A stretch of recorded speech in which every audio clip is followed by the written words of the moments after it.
Auf die Reise, Thomas ist übelst gut weggekommen, hier auch. Der Björn ist gut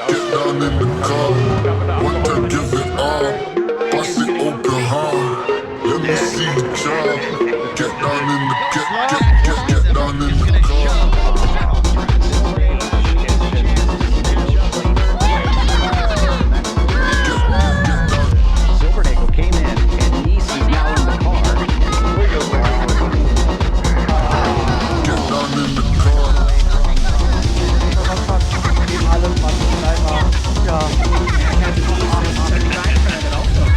Welcome to BTR TV. Madness on track. Actually, race crew took home the third spot with Dayton Horse 2 laps down. Then CMS Racing recruit.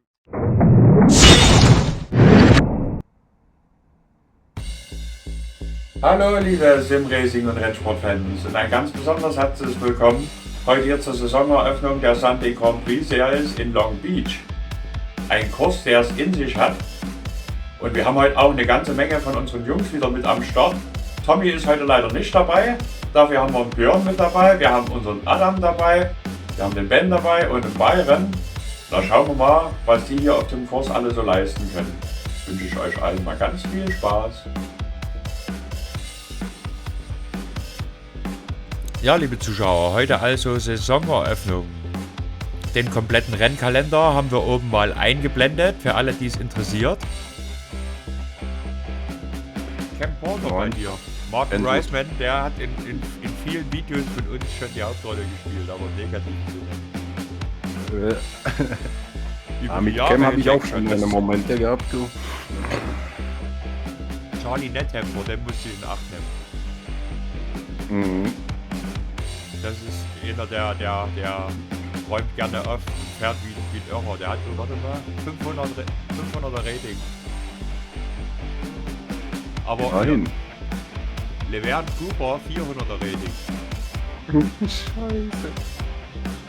Also da muss ich ganz weit Ja, das ist Quali fahren, gut das Quali abliefern oder aus der Box, sonst das hier bist du tot in der ersten Runde. So, da haben wir heute also 20 Fahrer am Start stehen, die insgesamt 29 Runden absolvieren müssen. Wie immer, kein Boxenstopp, keine Schnellreparatur, ein freigestelltes Setup. Dann spritzen die immer ein bisschen doof hier, die Kollegen. Und die Stärke des Feldes beträgt 1799. Und den Fahrer, den ihr da im Hintergrund hört, das ist Adam Klatzka. Dann geht das Qualifying auch schon los. Der heute mit mir gemeinsam hier im Chat ist. Björn scheint der Kurs hier zu liegen. Der hat eine richtig schnelle Pace heute hier. Aber auch Adam ist hier heute richtig schnell. Er hat ein sehr, sehr gutes Setup. Vielen Dank nochmal an Rolly Wallbank, der das Setup hier zur Verfügung gestellt hat. Schade, dass wir heute unseren Tommy nicht mit am Start haben. Aber zurzeit geht die Eishockey-Karriere von seinem Sohnemann vor. Völlig verständlich. Aber wie ihr oben ja seht und wie ihr auch vor uns in der Entry-List gesehen habt, sind heute eine Menge bekannter Namen am Start. Unter anderem auch wieder Cam Porter. Neue Saison, da haben die alle schon wieder andere Layouts. Das wird sicher für ein sehr, sehr spannendes und interessantes Rennen sorgen. Und im Hintergrund habt ihr es gerade gehört, als ich mit Adam besprochen habe. In der neuen Saison haben viele neue Designs. Da muss man sich erstmal umgewöhnen. Was mich sehr freut, ist, dass mein Buddy Byron jetzt endlich ein eigenes Teamdesign auf seinem Fahrzeug hat. Ein dauerhaftes, was auch wirklich sehr toll aussieht. Freue ich mich sehr. Und hier haben wir unseren Adam auch gleich mal im Bild mit dem klassischen Ayrton Senna Helm. So, und während Ivan Deadio seine erste Quali-Runde hier schon mal weggefeuert hat, müssten dann auch so langsam die ersten Rundenzeiten kommen. Da haben wir die erste, Björn Ackermann 1:14.945. Schon mal nicht schlecht, da geht aber noch ein Stück mehr. Rolly 1:16.296. Und jetzt setzt sich hier Janne Liemann, der Mann mit der Nummer 1, an die Spitze, eine 1:14.933. So, und da hat Björn jetzt nochmal nachgelegt in der zweiten Runde, eine 1:14.0 und sofort kontert Rolly Wallbank 1:13.761. Eine Top-Zeit, Adam liegt zurzeit auf P5.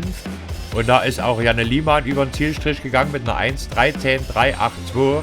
Das wird schwer zu überbieten sein. Kurt Klapper aktuell auf P4 unterwegs hier. Jetzt Adam über den Zielstrich gegangen, eine 1:13.772. Ja, top. Björn Ackermann geschlagen, wow. Oh, jo.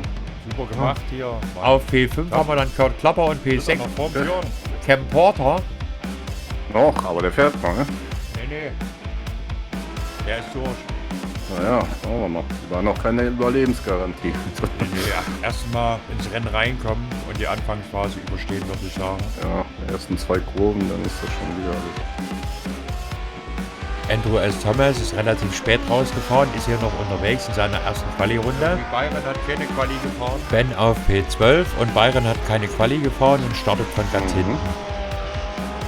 Wo ist ein Cam? Cam Porter P7, der ist 1,5 Sekunden langsamer als du. Mhm. Bedeutet nicht viel. Vielleicht hat er einfach nur einen Schlenker gehabt.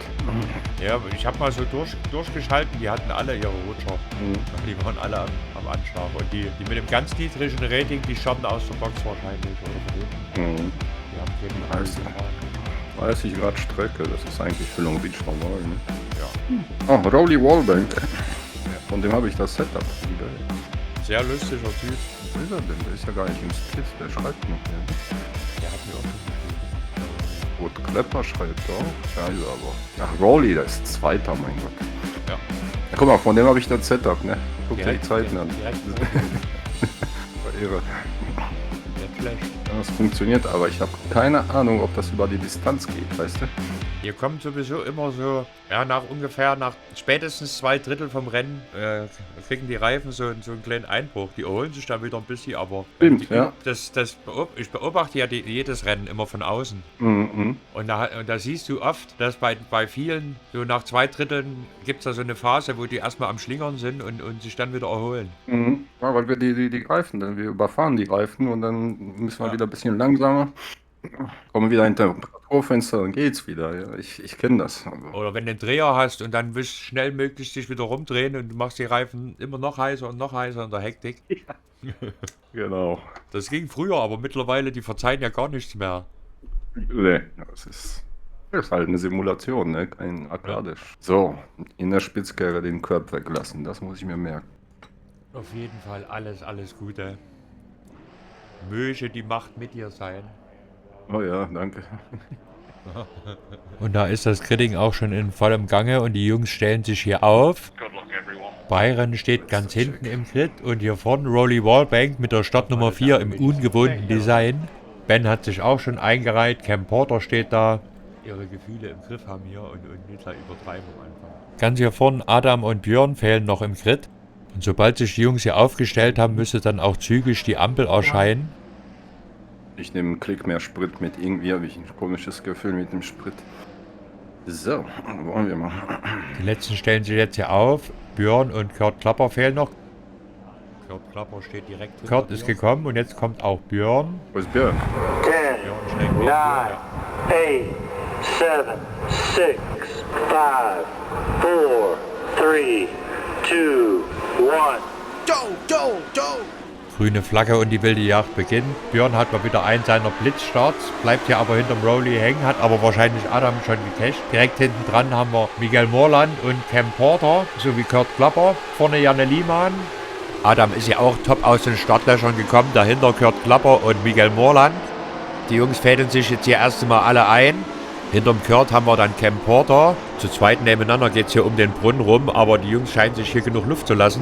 Und jetzt hat es hier schon das erste Mal gescherbelt. Oh, da gibt es hier eine Kettenreaktion. Ben Summers ist da mit drin verwickelt und ich habe gesehen, auch Andrew S. Thomas hat es da erwischt.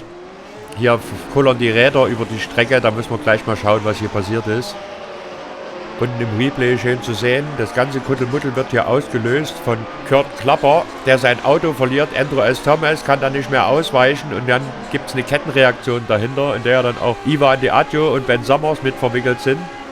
Ivan erwischt hier unglücklich Salvatore Battaglia und hebt hier ab und knallt dann noch unglücklicher in unseren Ben rein. Und 5 Meter weiter hat dann Salvatore noch eine Begegnung mit Andrew S. Thomas, die für den Salvatore in der Mauer endet. Aber auch Andrew S. Thomas' Fahrzeug dürfte da mehr als beschädigt sein. Da ist hier für einige unserer Fahrer nach der 3. Kurve schon wieder Feierabend. Ganz anders hier heute unser Adam kämpft hier gerade mit Miguel Morland um die 4. Position. Seite an Seite geht es hier die lange Start- und Zielgerade runter, die ja eigentlich gar keine Gerade ist. Miguel ist da durchgegangen, aber Adam ist in einer viel besseren Position. In der Anfahrt zur nächsten Kurve ist da innen und kämpft sich da auch wieder durch. Tolles Manöver, Top-Kampf hier von den 2 Jungs. Vorne die ersten 3 konnten sich schon ein Stück absetzen. Auf P6 haben wir hier Cam Porter. Ein Untersteuern heute. Ist da auch mit viel Glück durch das Kuddelmuddel in der 3. Kurve durchgekommen. Nach hinten zu Kurt Klapper hat er schon eine Lücke von fast 2 Sekunden aufgerissen. Top-Start für Cam Porter. Ganz vorne Janne Liemann vor Rolly Wallbank und Björn Ackermann. Oh, und hier gibt den nächsten. Was ist denn hier los? Ach nee. Und Byron mittendrin, der arme Kerl. Da muss es auch noch mehr Opfer gegeben haben. Wir schauen gleich mal, was hier passiert ist. Irre. Da haben wir mit Byron und Ben heute gleich 2 Opfer am Anfang aus unseren Reihen zu beklagen. Hier vorne Janne Liemann in Front vor Rolly Wallbank und Björn Ackermann. Die Jungs konnten sich schon ein Stück vom Feld absetzen. Über 2 Sekunden liegen zwischen Björn und Adam. Wir sehen da Alfredo Huergo, kommt hier um die Kurve und bleibt an der Mauerecke hängen und löst da eine Kettenreaktion aus. Andrew S. Thomas wird da wieder mit drin verwickelt. Statt sich hier auszuklinken, fährt hier Alfredo unkontrolliert rückwärts über die Strecke. Andrew S. Thomas hebt noch einmal ab. Und dann legt er einen Rückwärtsgang ein und knallt volle Kanne in Byron rein, für den das Rennen hiermit auch sozusagen beendet ist. Unglaublich. Oben im Bild sehen wir es schön, Andrews Auto ist total krumm und er verpasst hier trotz Vollbremsung die Boxeneinfahrt und auch Byron kommt da Richtung Box gesteuert. Die Jungs werden die Schnauze schön voll haben. Dafür läuft es vorne für unseren Björn und für Adam umso besser. Ganz hier vorne Janne Liemann in Front, inzwischen 1,1 Sekunden vor Rolly, der hier die ganze Zeit vom Björn wie ein Schatten verfolgt wird. Dann 2,5 Sekunden dahinter Adam Klatzka, der verfolgt wird von Miguel Morland. Sei froh, dass du so weit vorn bist, ey. Sich aber so langsam lösen kann. Und auf P6 haben wir dann Cam Porter, dann eine etwas größere Lücke und Kurt Klapper auf P7. Und wir hatten noch einen Zwischenfall, den wir uns mal anschauen sollten. Wir schalten direkt mal hin. Laverne Cooper aus der Box hinterher gestartet, bekommt hier die Kurve nicht und schlägt im Reifenstapel ein. Nur ganz leicht angedotzt, da kommt auch Byron vorbeigeschossen und weiter geht's. Miguel Morland verliert jetzt so langsam Anschluss an Adam und Cam Porter drückt von hinten. Er hat sich auf 0,3 Sekunden rangefahren. Da kommt auch Laverne Cooper nach Reparaturstopp wieder aus der Box gefahren. Und wir hatten den nächsten Zwischenfall, wir schalten sofort mal hin. Charlie Needham mal wieder, fährt hier einfach geradeaus und knallt in den Brunnen rein, zerlegt sein Auto völlig. Da ist das Rennen auch in der 3. Runde hier schon beendet. Und während sich Janne, Rolly und Björn immer mehr aus dem Staub machen, gab es den nächsten Zwischenfall. Ben hier im Feld vorne ein Stück Frontflügel, ist auf P11 unterwegs. Das Auto scheint noch irgendwie zu funktionieren und Byron steht immer noch an der Box zum Reparieren. Arthur Kochan verliert ja auch in der Kurve sein Fahrzeug, frittiert sich erstmal die Reifen, fährt wieder los und dreht sich gleich noch einmal ein, weil er ein bisschen zu viel Gas gibt. Wie gesagt, die Reifen frittiert. Da heißt es erst einmal sachte weiterfahren, damit sich die Reifen wieder ein Stück erholen können. So einiges los hier in der Anfangsphase. Kurt auf P7 hier, fehlen schon 2,5 Sekunden nach vorn zu Cam Porter. Hat aber auch nach hinten zu Marshall Soutert ungefähr 1,5 Sekunden Luft. Und auf P9 haben wir dann Martin Reisman, der auch einen kleinen Zwischenfall hatte. Den schauen wir uns jetzt direkt nochmal im Nachgang an. Unser Byron kommt da auch nach langem Reparaturstopp wieder aus der Box. Martin Reisman verliert in derselben Kurve wie zuvor Arthur Kochan sein Fahrzeug. Die verlieren da alle ihr Heck. Wahrscheinlich fahren sie alle zu schnell da in die Kurve rein. Haben einiges aus der Box raus. Aber Martin verliert dann nur ein bisschen Zeit, nichts weiter passiert und weiter geht's. Adam hat er gar nicht so richtig mitbekommen, was hinter ihm vor ein Schlachtfeld gegeben hat. Hier vorne an der Spitze alles wie gehabt. Björn Ackermann auf P3 verfolgt Rolly Wallbank und ganz vorne an der Spitze unser Flying Finn Janne Liemann. Adam Klatzka auf einem sicheren und soliden 4. Platz mit einer super Pace. Die Pace ganz vorne kann er leider nicht mitgehen. Nichtsdestotrotz, 4. Platz hier ist absolut top. Hat schon einen Abstand von fast 2 Sekunden zu Miguel Morland rausgefahren und dann noch einmal knapp 2 Sekunden dahinter Cam Porter auf P6, P7 dann wie gehabt Kurt Klapper und auf P17 ist unser Byron aus der Box wieder rausgekommen. Versucht hier den Schaden irgendwie noch in Grenzen zu halten. Sehr, sehr schade, so zeitig unverschuldet aus dem Rennen rausgerissen zu werden von so einem Chaoten. Hinterm Bayern auf P8 Marshall Sauterre, auch ein neuer Name, den ich bisher hier in der Serie noch nicht gehört habe. Und wir hatten den nächsten kleinen Zwischenfall, den wir uns mal anschauen sollten. Da schalten wir doch direkt mal hin. Laverne Cooper, der nächste Zwischenfall. Ich glaube, der Junge ist überfordert mit dem Fahrzeug. Da ist hier so ein Meisterschaftslauf, glaube ich, auch der schlechteste Weg zum Üben. Legt hier erstmal den Rückwärtsgang ein und rangiert hier mitten auf der Strecke rum. Zum Glück ist die hier breit genug. Uns kommt gerade niemand. Wir befinden uns in Runde 6 und Björn verfolgt hier immer noch Rowley wie ein Schatten. Ich glaube, Björn könnte vielleicht ein Stück schneller, aber er hat irgendwie noch keinen Weg am Rowley vorbeigefunden, während sich Janne von unser Flying Finn Zehntel für Zehntel aus dem Staub machen kann. Und es freut mich heute wirklich außerordentlich, dass sich unser Einhörnchen heute nicht mühsam ernähren muss. Rowley hier gerade einen Rutscher gehabt, Björn kann das aber leider nicht ausnutzen. Schade, dass Björn heute leider sein Mikro nicht angeschalten hat, sodass wir seine Reaktion leider nicht hören können. Auf der anderen Seite sieht man aber, wozu Björn zu leisten imstande ist, wenn er sich mal richtig konzentriert. Das Einhörnchen scheint heute nicht zu bocken. Inzwischen konnten die Jungs hier vorne auf dem Podium schon über 4 Sekunden auf Adam Klatzka auf P4 rausfahren. Vorneweg Janne Liemann mit einer schnellen Runde nach der anderen. Er und Björn sind die einzigen, die hier eine 1:13er Runde fahren können. Aber auch Rowley absolut fehlerfrei und super konstant. Das wird eine sehr, sehr harte Nuss für Björn. Aber vor allem kennen sich beide sehr, sehr gut, schätzen sich auch beide sehr und wissen, dass der andere keine verrückten Dummheiten macht. Das ist Simracing auf ganz hohem Niveau und macht sicher beiden auch riesig viel Freude. Und Rowley zeigt ja auch anschaulich, dass seine Setups, die er der Community zur Verfügung stellt, auch was taugen. Man sieht es ja auch sehr deutlich am Adam, der hier mit dem Setup vom Rowley unterwegs ist und auf einem sehr soliden und sicheren 4. Platz liegt. Björn folgt hier Rowley die ganze Zeit ganz dicht im Windschatten, findet aber absolut keinen Weg an ihm vorbei. Ein ganz, ganz starkes Duell hier um P2. Rowley stellt hier geschickt alle Wege zu. Janne, unser Leader vorn, weiterhin in Front, geht jetzt in Runde 7, kann sich aber nicht entscheidend irgendwie von den Jungs absetzen. Adam auf Position 4 da hinten, verliert immer mehr den Anschluss, sind inzwischen 6 Sekunden Abstand. Jetzt hat Björn ja auch die schnellste Runde in den Asphalt gebrannt. Björn gibt Gas. Ja, er macht ganz schön Druck auf den Rowley. Und auch Ben kämpft sich hier tapfer durchs Rennen mit lediertem Fahrzeug, da fehlt vorne ein Stück vom Frontflügel.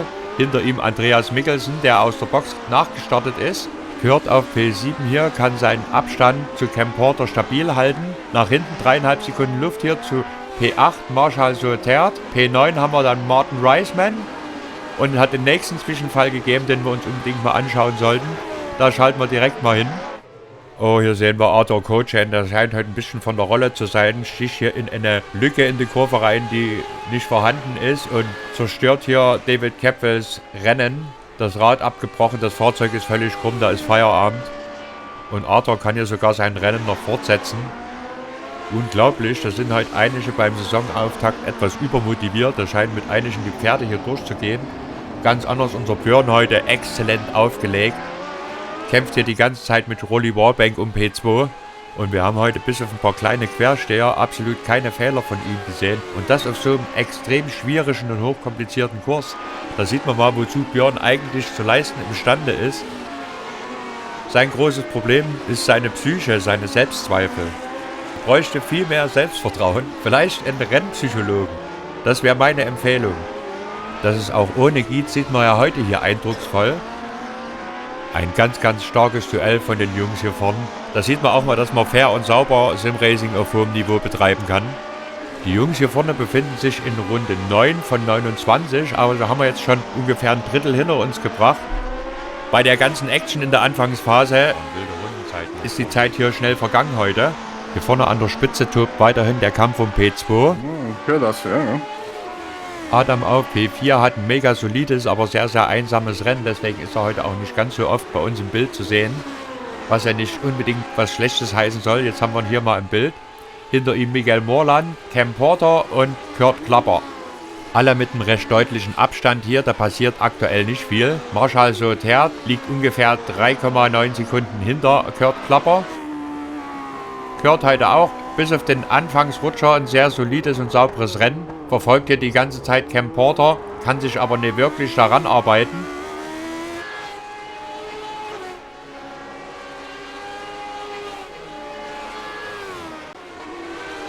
Hier vorne alles beim Alten. Janne vorneweg mit 1,5 Sekunden Abstand zu Roli und Björn. Oh, Björn hatte hier jetzt einen wilden Quersteher. Top abgefangen und weiter geht's. Mal einen kurzen Moment gehabt hier. Björn fängt an zu rutschen. Ich auch. Da wollte das Einhörnchen gerade wild bocken und Björn hat nochmal die Zügel rumgerissen. Top in Form heute. Das sollte doch Auftrieb für einen weiteren Saisonverlauf geben. Deswegen gehe ich ein bisschen vom Tempo runter. Das ist mir zu heikel. Da halt niemand durch. Und auch Adam auf P4 merkt, dass die Reifen langsam einen kleinen Einbruch haben. Miguel Morland auf P5 weiterhin 1 Sekunde hinterm Adam. P6 weiterhin Cam Porter mit 2,8 Sekunden Abstand nach vorn zu Miguel Morland. Und direkt hinterm Cam ca. 1,1 Sekunden Kurt Klapper.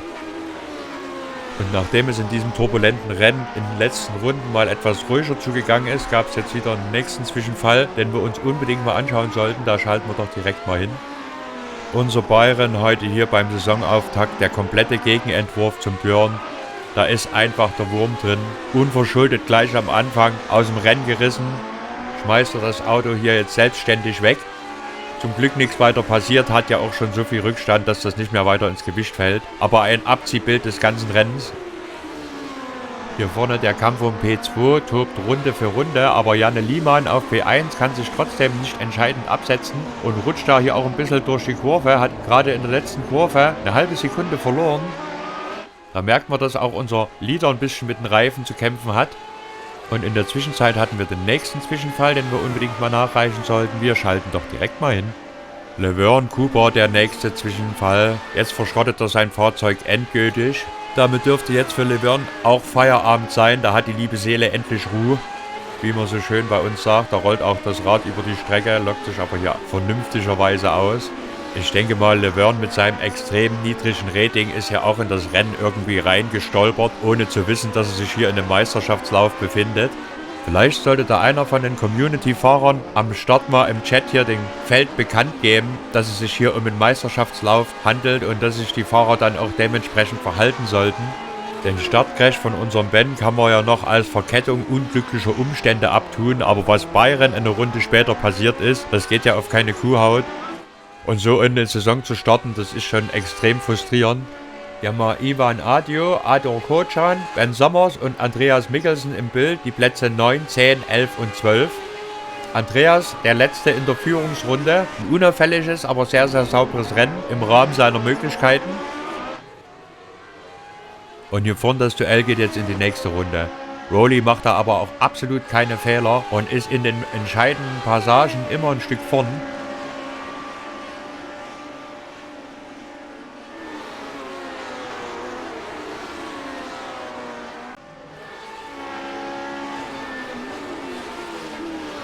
Wo ist er denn? Ist weg. Und da hören wir es vom Adam gerade. Miguel Morland ist da plötzlich verschwunden, ist ja auf P7 hinter Kurt Klapper zurückgefallen. Da schauen wir gleich mal, was da passiert ist. Ja. Hinter Kurt Klapper zurückgefallen. Damit liegt jetzt Cam Porter auf dem letzten Top-5-Platz. Miguel verbremst sich hier Ende der Gegengeraden und muss da einen kleinen Umweg über die Auslaufzone machen, zurücksetzen. In der Zwischenzeit gehen seine Gegner an ihm vorbei. 2 Plätze verloren, schade. Aber noch hält Miguel da Anschluss an Kurt und Cam. Da ist bis zu P5 noch alles möglich. Wir haben jetzt gerade mal Halbzeit, also ist noch ein ganzes Stück Weg zu gehen. Hier vorne ein unverändertes Bild. Björn jagt Roli um den Kurs und ein kleines Stück vor den Jungs Janne Liemann, der Flying Finn. Immer so 1,5 bis 1,7 Sekunden Abstand. Die ersten 5 vorne an der Spitze fahren jetzt alle 1,13er Zeiten. Und der epische Kampf hier zwischen Björn und Roli geht jetzt in die nächste Runde. Eingang, Start und Ziel kann sich Roli immer einen kleinen Vorteil erarbeiten und kann sich den nötigen Vorsprung rausholen, den er am Ende der Geraden braucht, damit Björn nicht angreifen kann. Janne Liemann vorne kontrolliert das Rennen, hält den Abstand immer so bei 1 bis 1,5 Sekunden.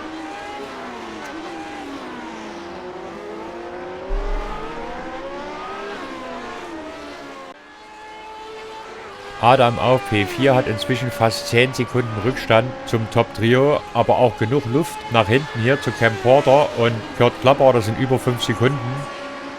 Und Cam spürt die ganze Zeit schon den heißen Atem seiner Gegner im Nacken. Auch ein sehr solides Rennen für Cam Porter heute hier in Long Beach. Cam hat es geschafft, sich am Anfang aus allem Ungemach rauszuhalten und liegt hier fehlerfrei auf einem mehr als soliden 5. Platz. Allerdings kann er auch nicht die Pace der Jungs ganz vorne an der Spitze mitgehen. Und Miguel Morland versucht sich nach seinem kleinen Fahrfehler wieder vorn an die Jungs ranzukämpfen. Der hat P5 noch nicht aufgegeben. Aktuell haben wir wenig Bewegung und Zweikämpfe im Feld, bis auf den epischen Zweikampf zwischen Björn und Rowley, der sich jetzt schon über das ganze Rennen hinweg zieht. Ein wilder Saisonauftakt mit gemischten Gefühlen. Während es für Byron und Ben heute richtig scheiße läuft unser Einhörnchen heute hier zur Hochform auf, was mich ganz besonders freut. Vor allen Dingen ist Björn heute absolut fehlerfrei unterwegs und das auf einem der schwierigsten Kurse im Kalender. Aber auch Rowley zeigt heute hier ein außergewöhnliches Rennen und konnte jetzt sogar einen kleinen Gap zwischen sich und Björn legen. Ich denke mal, Björn muss ja auch mit seinen Reifen haushalten. Die Führungsspitze läuft jetzt hier auf Ben Summers auf, der hier sofort Platz macht. Da sieht man mal, wie unterschiedlich das Rennen hier für unsere Jungs läuft. Björn geht jetzt da auch sauber innen durch. Unser Ben versucht da auch nur irgendwie das Rennen vernünftig zu beenden. Noch ein Platz, dann ist er in den Top 10 angekommen. Da gibt es auf jeden Fall keine Minuspunkte mehr. Und wer sich das Rennen aus Bens Sicht mal gerne anschauen möchte, auf Bens Twitch-Kanal und auf Bens YouTube-Kanal könnt ihr das Rennen mitverfolgen, allerdings mit englischem Kommentar. Ben kommentiert seine Rennen, während er fährt selbst.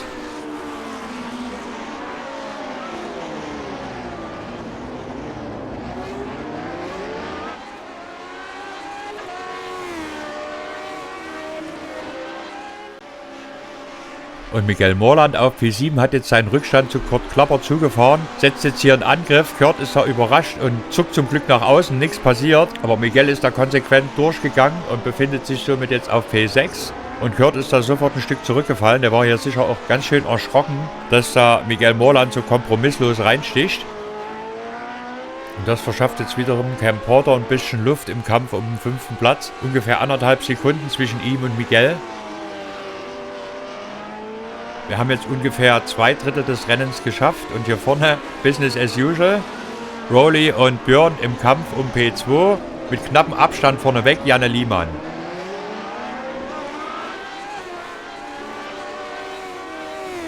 Diese Saison haben wir hier in der Sunday Grand Prix Series auch wieder ein paar absolute Highlights im Programm stehen.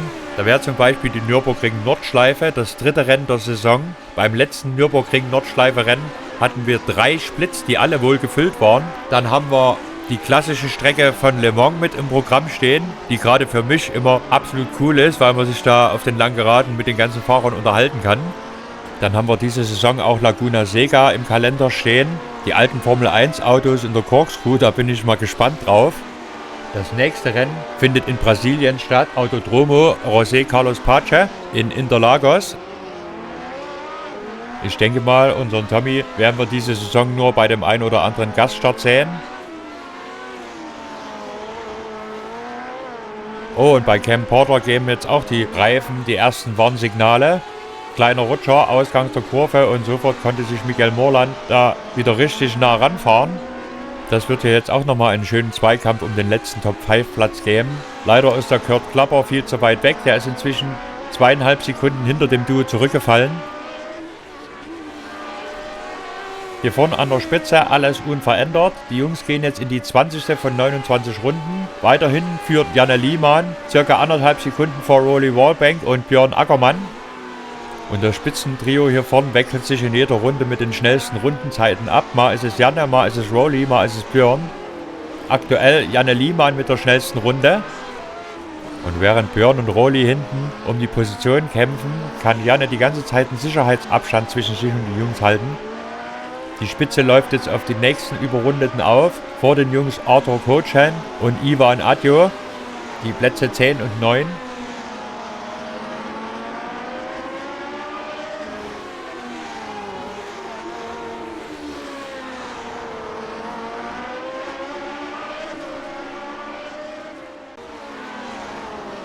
Runde 21 und unsere Führungsspitze steckt jetzt hier mitten im Überrundungsverkehr. Ivan macht da sorgfältig Platz. Arthur, der knallt hier mal gegen die Reifenstapel. aber stellt sich hier Rolly in den Weg, sodass Björn da innen durchschlüpfen kann.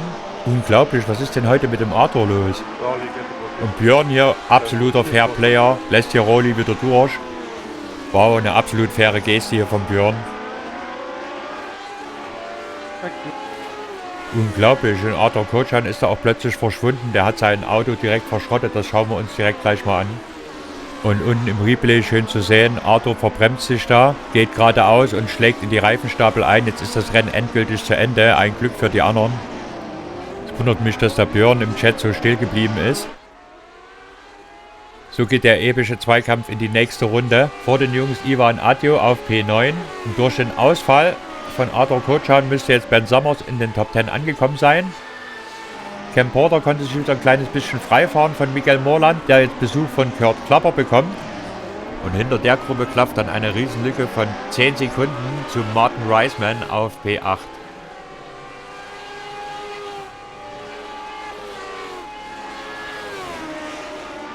Hier vorne tobt weiterhin die epische Schlacht. Björn setzt jetzt Rolly richtig unter Druck. Ich schätze mal, er hat im Moment die besseren Reifen, hat er wahrscheinlich besser mit seinen Gummis gehaushaltet und drückt da ganz gewaltig. Rolly wehrt sich da mit allem, was er hat. Der nächste Angriffsversuch, aber Rolly macht da schön alle Wege dicht und Björn muss sich da hinten noch einmal anstellen. Jetzt ist er aber auch ganz dicht dran und hat ja die Möglichkeit, am Ende der Geraden vielleicht am Rolly vorbeizugehen. Ein mega geiler Zweikampf hier. Und wieder konnte sich Rolly vorn halten. Man sieht aber, dass Rolly ganz schön mit seinen Reifen zu kämpfen hat. Ein epischer Zweikampf um den zweiten Platz hier, der sich über das komplette Rennen zieht und sowas von fair und sauber ausgetragen wird. Sowas wollen wir sehen. Eine ganz tolle Werbung für unseren Sport. Im völlig krassen Gegensatz zu den Chaoten, die am Anfang da das Feld kräftig aufgemischt haben und denen auch unser Ben und unser Byron zum Opfer gefallen sind. Glücklicherweise hatten wir heute 4 heiße Eisen im Feuer und 2 haben wir bisher durchgebracht. Toi, toi, toi, wir wollen den Tag nicht vor dem Abend loben, aber bisher sieht es recht gut aus und ich glaube nicht, dass Björn das heute versemmelt.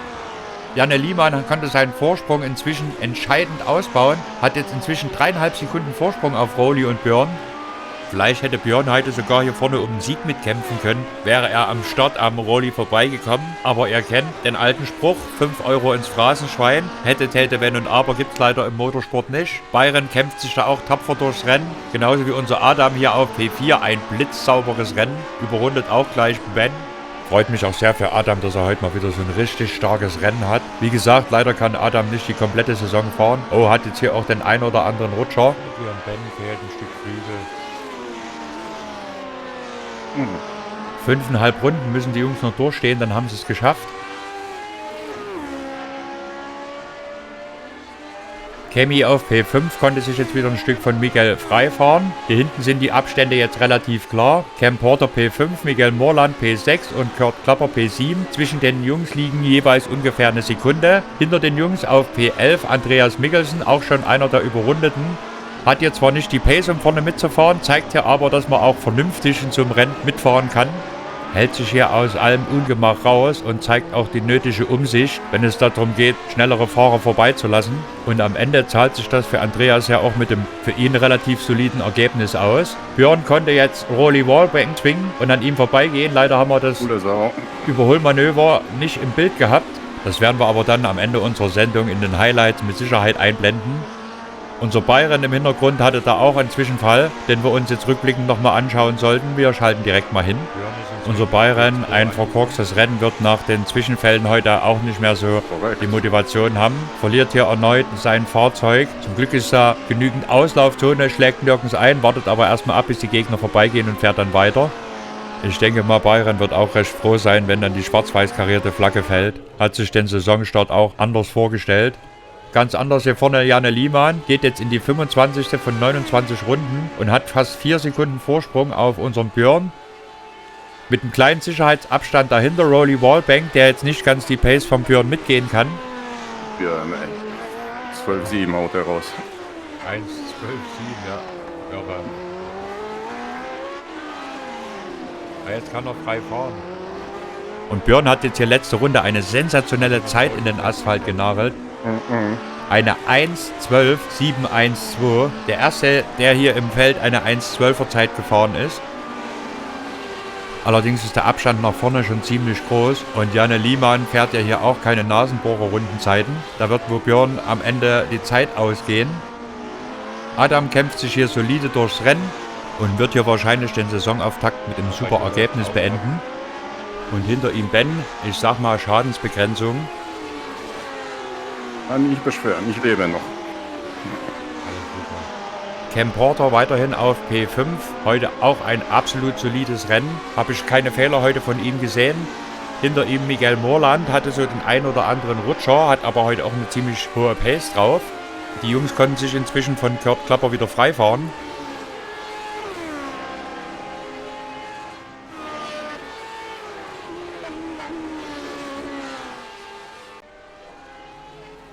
Hier vorne an der Spitze alles unverändert und die Positionen sind jetzt relativ klar bezogen. Janne hat gerade die 28. von 29 Runden eröffnet. Björn ungefähr 3,5 Sekunden dahinter und noch einmal 3,5 Sekunden Abstand Rolly Wallbank, der jetzt ein Stück abfällt.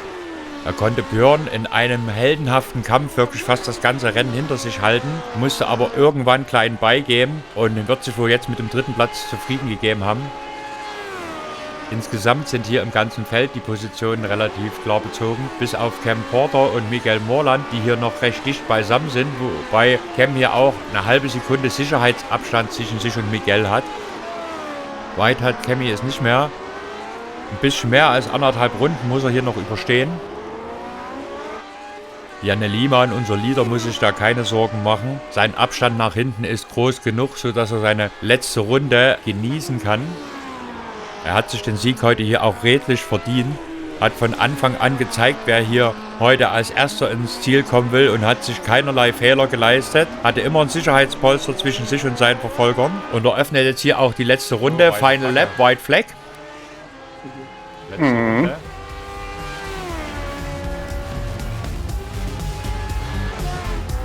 Und auch Adam wird da jetzt gleich in seine letzte Runde gehen. Ein Top-Rennen heute, ein toller Saisonauftakt sowohl für Björn als auch für Adam.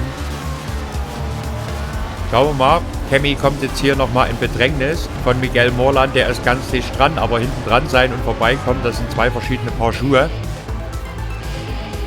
Eine Runde hat er noch Zeit, ich habe allerdings heute keine Fehler vom Cammy gesehen. Janne, Björn und Rolly auf den letzten Metern haben hier ein absolut starkes Rennen, alle drei heute gezeigt und waren teilweise auf sehr hohem gleichem Niveau.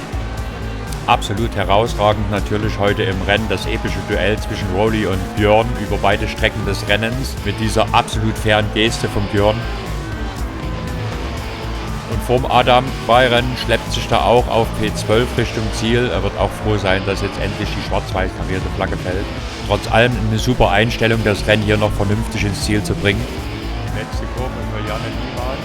Und unser Leader biegt da jetzt auf die Zielgerade ein. Er hat es geschafft. Ein ganz herzlichen Glückwunsch an Janne Liemann zum Sieg. Dahinter Björn Ackermann auf 2 und Rolly Wallbank auf 3. Ein super Rennen vorne von den Jungs in den Top 5. Ein ganz herzlicher Glückwunsch nochmal von unserer Seite. Besonders natürlich an Björn und Adam. Tolles Rennen. Ein vielversprechender Saisonauftakt.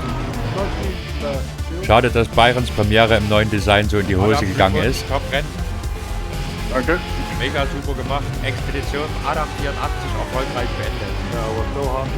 Und auch Cam Porter hat es geschafft, seinen Top-5-Platz vor Miguel Morland zu halten. Ganz herzlicher Glückwunsch. Glückwunsch an Ackermann. Ich habe nämlich keinen Voice-Chat. Grüß ihn mal von mir.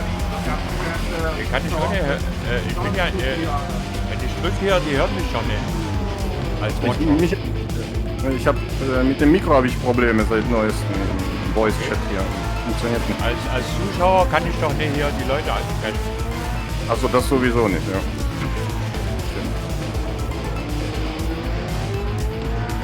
Aber das war ein starkes Rennen von Björn. Das war super, ja. Der hat so ein Überrundeter vor dem, hat ein Rolly im Weg gestanden. Der Rolly musste vom Gas und Björn ist vorbei und er hat ihn wieder zurückgelassen. Der Fairness halber. Ja, fand ich gar nicht schlecht. Sieht man selten. Ja, Björn, der ist da sehr emotional in manchen Dingen, aber auch sehr, sehr fair, muss man sagen. Und nach ein paar Minuten kommt er dann so runter und kann das so vergessen. Aber das ist immer sehr, sehr amüsant im Augenblick, wenn der aber richtig explodiert. Ja. Ich hab schon gehört, ja. Ab und zu habe ich das. Ich erinnere mich an Kanada. Oh ja. Das war, Da ist er richtig ausgeflippt. oh, das ist so lustig. Aber zu Recht, zu Recht. Ja, So, was haben wir hier gebaut eigentlich? Saisonauftakt erfolgreich beendet. Würde ich sagen, ja. Ja, du kannst ja leider nicht die komplette Saison fahren durch die Schichten, oder? Nee, das wird schwierig. Ja.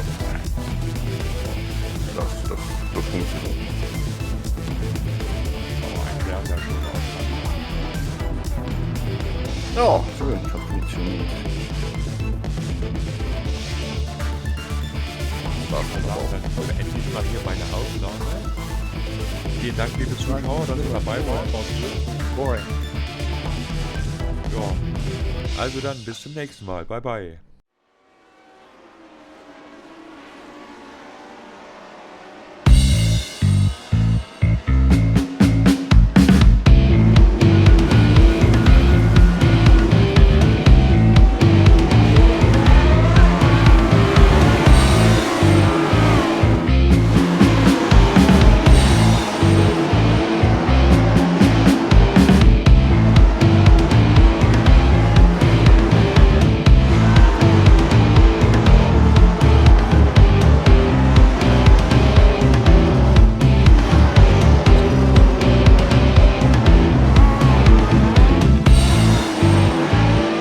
Ja, liebe Zuschauer, das war noch mal ein wilder Saisonauftakt mit gemischten Gefühlen. Während es für Björn und für Adam richtig gut lief, hatten Ben und Byron heute leider Pech. So ist das nun mal. Schauen wir nach vorne zum nächsten Rennen, freuen uns schon auf den nächsten Lauf. Würde ich mal sagen, verabschiede ich mich mal hier an der Stelle. Wünsche euch allen alles Gute, bleibt gesund und vor allen Dingen uns treu. Macht's gut.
good race, Jan, Bjorn. Nice mute, Bjorn.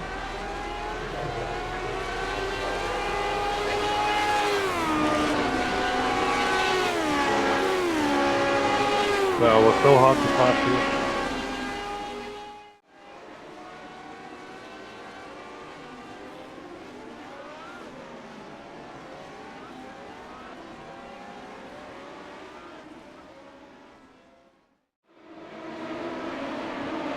Rennfahren verfälscht auf die Dauer die Perspektive der Wirklichkeit. Und so entsteht im Bewusstsein allmählich eine Welt des Irrealen.